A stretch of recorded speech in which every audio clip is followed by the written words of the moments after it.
Hello. Thank you everyone for joining us. I want to welcome everyone to our 2025 feature drop. I'm going to guide us through our latest, newest, greatest features, things you can expect in the future. I'm going to chat with you guys a bit about our pro services, let you guys know about a bit about Live with Sandra. I have an exciting Q&A, so make sure if you have any questions, you send them my way. And of course, at the very end, if you wanted to connect with us, I'll have some QR codes handy for us. So if you don't know me, my name is Manny. I'm in charge of software support. So if you've called in or submitted a ticket, you've probably talked to me. And I'm also in charge of our development sprints. So I'm going to guide you through what we've been working on this past, month and a half. Joining me today, part of our marketing team, Destiny. She's going to be helping us during the Q&A, and she does content marketing here at Gatemaster. She does great work. So anytime you receive a marketing email or see any of our cool marketing graphics, she usually has her hands all over that. I think I'm just going to hop straight into our new features. First, I know a pretty long-awaited feature, some additional staff password control. So something that we've had on the e-commerce guest-facing for a while is the ability to do regular expressions to, create requirements for customer passwords. But something that's been missing is the ability to do that for your staff accounts. So, a big complaint was, hey, everyone on our staff just has, 1234 is their password. With these newest rules, you'll be able to set up requirements in whichever way you want. And along with that, we also created some automatic expiration for those passwords as well. So if you did want to access these settings, it's just going to be a matter of going to your administrative tab, going to settings, general setup, and towards the very bottom here, I had to cut out a lot of the screen, but you'll find security settings. It's the brand new tab. And when you expand the security settings, you'll find everything in here. So by default, we actually have included a regular expression that we found to be most common across all, password platforms. So by default, this is requiring 8 characters, 1 lowercase letter, 1 uppercase letter, and 1 special character. So if that sounds good to you, you could enable these staff password settings. Of course, if you didn't want them, you could delete them. And the setting I really want to focus on is this staff password number of days until reset. When this setting is input, it's going to require a password reset. So I know some municipalities get audited and they have really, strict password requirements. Let's say every 15, 30 days, you need to be changing your password. This will kind of help enforce that. And kind of an additional layer on top of this, if you go into the staff section of the administrative, section of Gatemaster, you'll still be able to fully customize the password.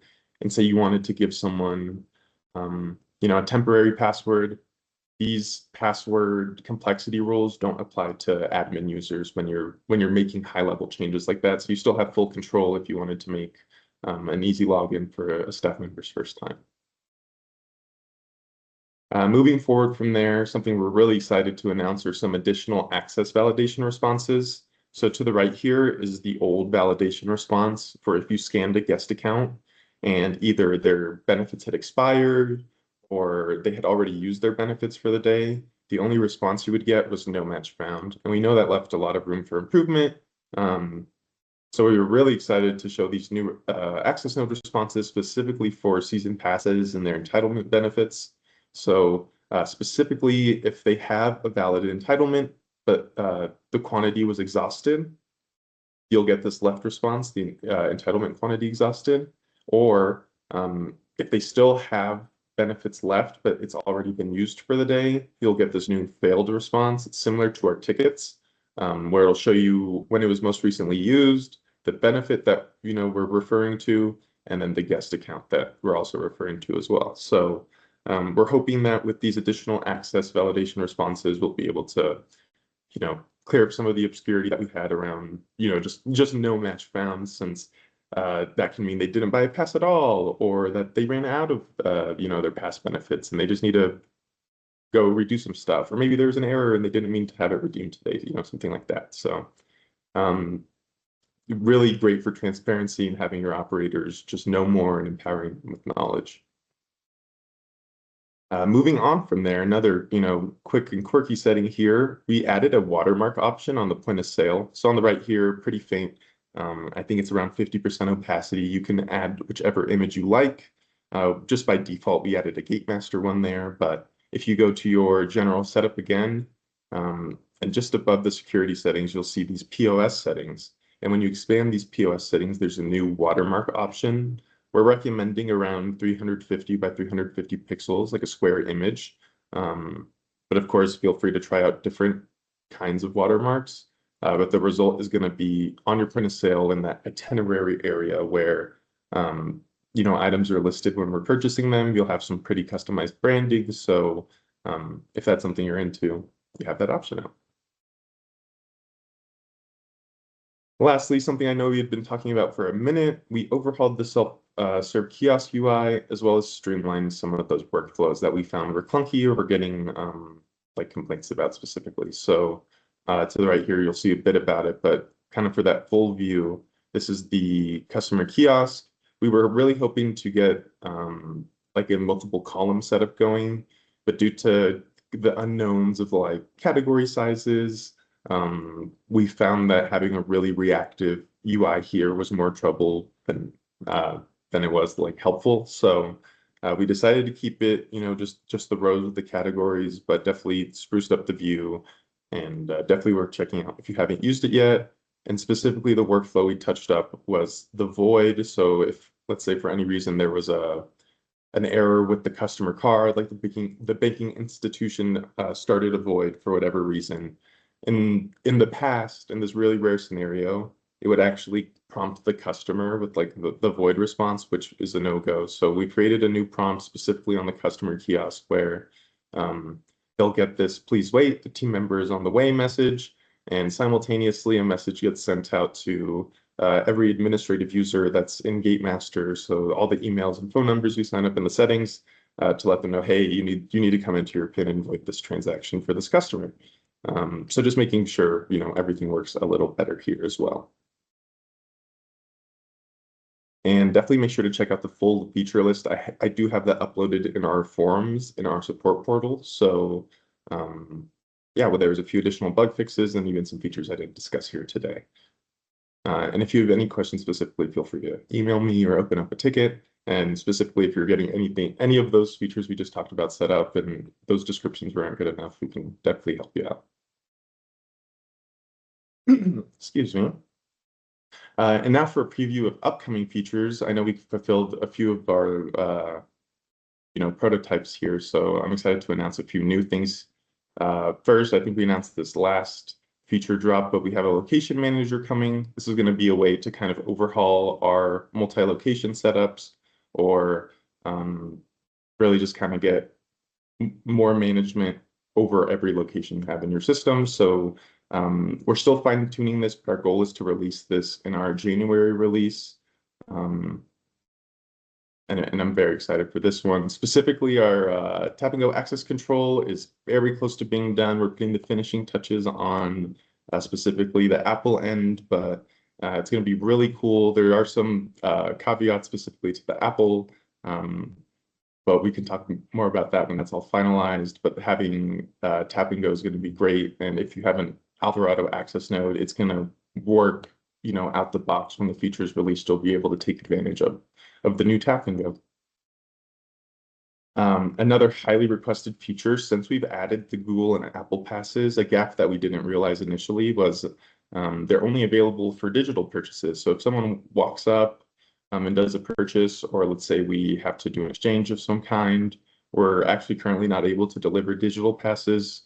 So my team's working pretty diligently to get you guys the option to in this email option from the POS, we're going to include options to generate digital passes as well, so that guests can have the option regardless of if they completed their transaction online or in person. So, and our main goal for that is before the 2026 season. I'm not entirely sure if this will be in the January release, but we're doing our best to get it out as soon as possible.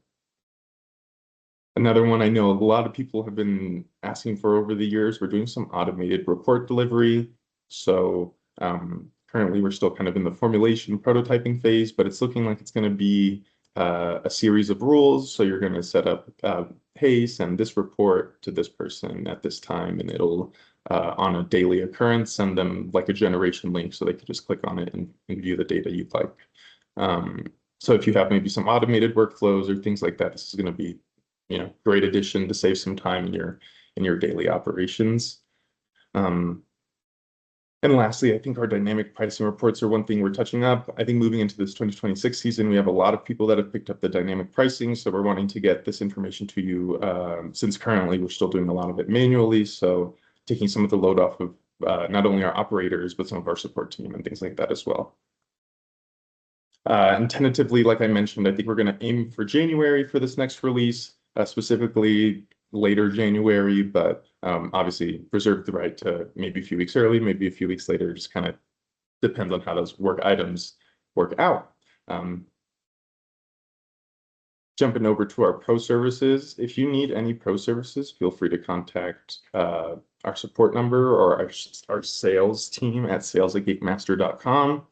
Specifically, pro services would be adding on a seat, so that's any additional registers. If you wanted to take advantage of the new access node additions, you would need an additional seat to get that going.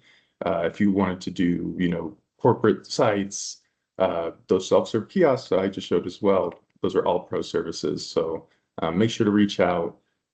Specifically, I know as of late we've been doing a lot of these, but custom development, if you have any specific integrations that you think would really help your team speed up their operations, or maybe you just have a feature you've really been wanting that's going to make things easy for you, don't hesitate to reach out. I feel like we're pretty reasonable at making it a mutually beneficial situation, so don't hesitate. We're happy to help. And like I mentioned before, if you're interested in adding any kind of seat, so whether it's an additional display, an access node, a customer kiosk, that's technically like an additional license. So you'll just have to reach out to get that all settled. Lastly, before our Q&A, just wanted to run through some of our latest Live with Sandra's. Tomorrow, actually, it's going to be a really exciting one with Braun. He's the CEO of Slick City Action Park. I'm not sure if you guys have had the chance to go to a Slick City yet. I feel like they're popping up everywhere, but you'll just have to look it up. I don't want to start talking your ear out, but Slick City is awesome. I'm definitely going to be tuning into that one with Braun. And then, of course, we have some coming up with Taryn and Joel early next year. So if that interests you, make sure to tune into those streams. And if you are interested in being a guest on Live with Sandra, or someone that has an interesting story to tell in just the amusement or guest service industry in general, be sure to have them reach out. We're always happy to hear any stories we can. Okay, and I think last here I'm going to be jumping into our Q&A session. So Destiny, were there any questions in the chat? I'm waiting for some to pop into the chat, so we'll give it a quick second here. No worries.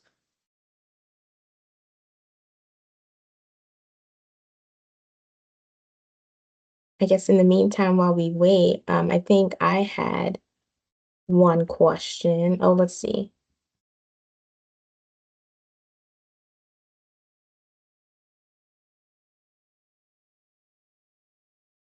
Okay, so the first one is, what backend improvements were made to support better system stability and reporting? Yeah, so in addition to those features I went over, we did also improve the actual hardware that we're using. We improved the memory available on all the systems that are running Gatemaster in the cloud for us. So if you were running into any situations where you were having a report that would sometimes generate or sometimes time out, or having any of that weird edge case behavior where it was kind of finicky, I'd say retry. We just improved the capacity kind of all around. So everything should be more capable and kind of beefier for all our needs. So yeah, another exciting improvement. Nice. Now let's see if another one pop up.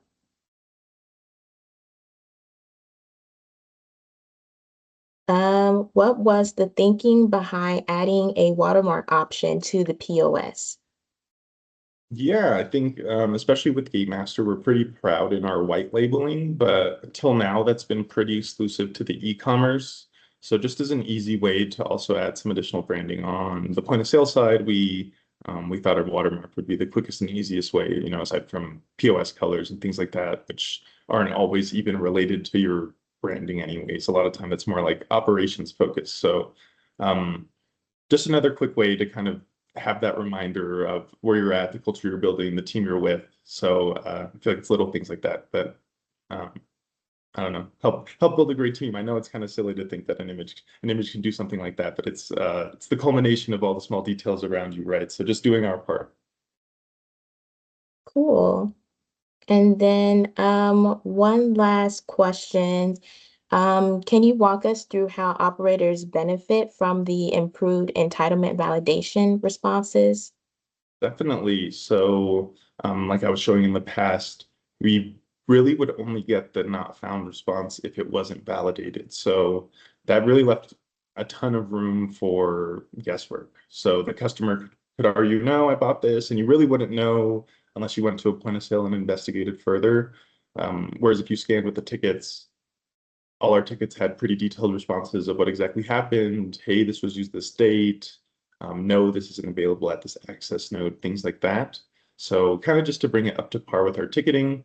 Um, I think it's going to help operators have that consistency across whether it's a season pass, whether it's a ticket, they're familiar with the responses and they're going to know, they're going to have a confident response to give a customer. Because I know it's those moments of uncertainty and those moments where you don't have the confidence that, tension can build or frustration can build. So hopefully just making everyone more comfortable and again, empowering people with information, something I like to say a lot, but yeah, it always helps to know more. Cool. And then one more from me. Why do the new security controls for staff accounts matter?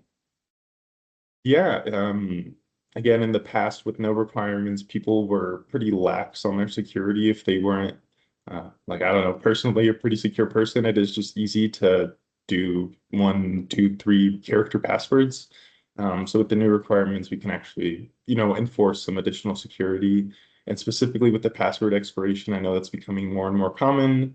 If you don't have two-factor authentication, that you're cycling through like a schema of passwords every 30 days, 60 days, something like that. So um, I'd say bringing our security up to par with like industry standards, but also improving your team's security so that there's no security mishaps, which I think are pretty few and far between, but never hurts. Never hurts to improve it. Cool. I think those are all of our questions in the Q&A today. So Thank you. yeah, thanks, Destiny. Um, Again, yeah, if you have any questions after the fact, feel free to email me. You can reach me at manny@gatemaster.com or call our support number 720-927-7550 and we can have a chat if you wanted to discuss any features or things like that.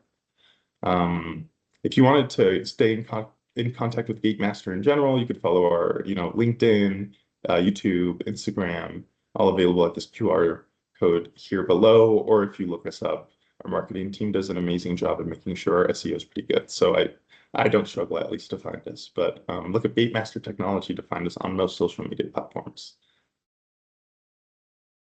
And yeah, wanted to thank everyone for joining us today. Um, Really appreciate everyone's support and excited to see everyone in January. Thank you again.